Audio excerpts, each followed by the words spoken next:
朋友们，大家好，我是小刘。前段时间我给大家推荐了几款15万左右的 SUV， 收到了很多粉丝朋友们的反馈，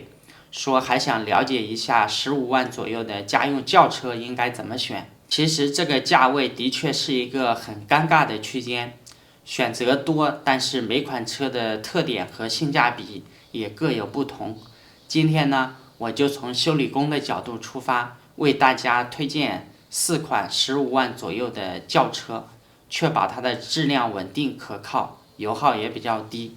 让大家买完不后悔。第一款呢，我要推荐的是马自达的昂克赛拉，也就是我们俗称的马3。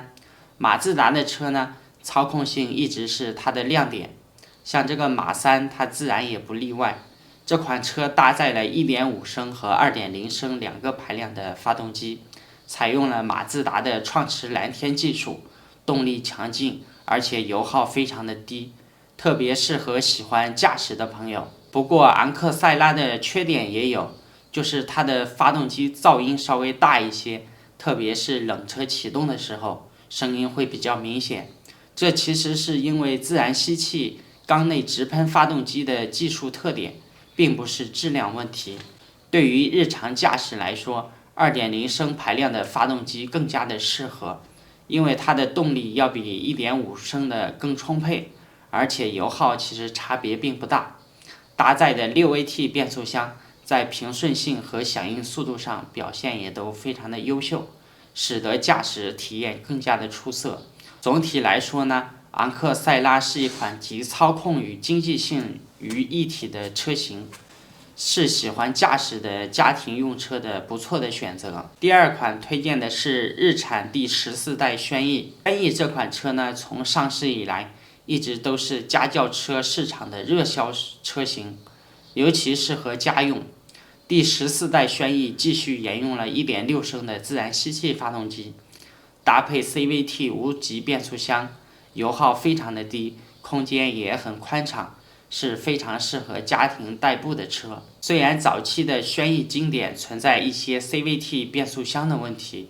但第14代轩逸的 CVT 变速箱已经经过了多次的改进，质量上已经稳定了很多。只要大家保持良好的驾驶习惯，定期的给它保养，轩逸完全可以陪伴你跑个10年8年。此外呢，轩逸的舒适性非常好，车内的空间非常的宽敞，适合长时间驾驶。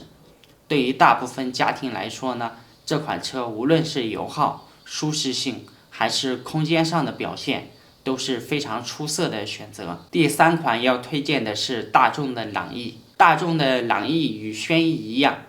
也是长期的占据家轿销量榜的前列。朗逸的操控性要更强一些，德系车一贯的操控特点，使得它在驾驶过程中更加的稳定，特别适合喜欢精准操控的车主。朗逸的发动机有 1.2T、1.5升和 1.4T 3种排量。其实我推荐大家选择 1.5升自然吸气发动机，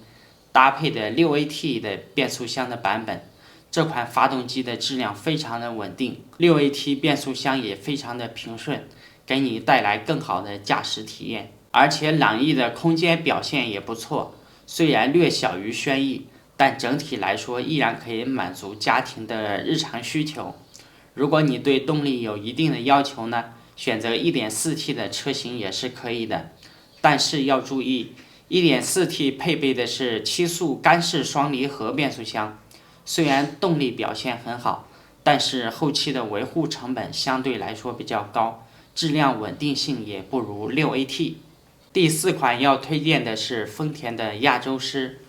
丰田亚洲狮是一款定位高于雷凌和卡罗拉的中型轿车，虽然价格比雷凌和卡罗拉高一点，但在发动机和动力上都表现得更为优越。亚洲狮全系搭载 2.0升自然吸气发动机，动力输出平稳，油耗也是非常的低。与卡罗拉的小排量涡轮增压发动机相比，亚洲狮的 2.0升自然吸气发动机的动力和油耗更为均衡，而且质量更稳定，后期使用也更省心。此外呢，亚洲狮的混合喷射技术有效地解决了缸内直喷发动机容易积碳的问题，进一步提高了发动机的可靠性。虽然亚洲狮的配置相对简洁，但它的整体质量和稳定性非常值得我们信赖，适合对动力和舒适性有一定要求的朋友。今天推荐的这4款轿车都是我根据质量、油耗、操控和空间等多个因素挑选出来的车型。无论你偏好操控感、空间宽敞、油耗低还是动力强劲，这4款车都能满足你的需求，而且质量方面更是没有问题，绝对是性价比高的选择。如果你有其他的意见或者想法，欢迎在评论区留言和我交流。好，今天就给大家分享到这里，谢谢观看。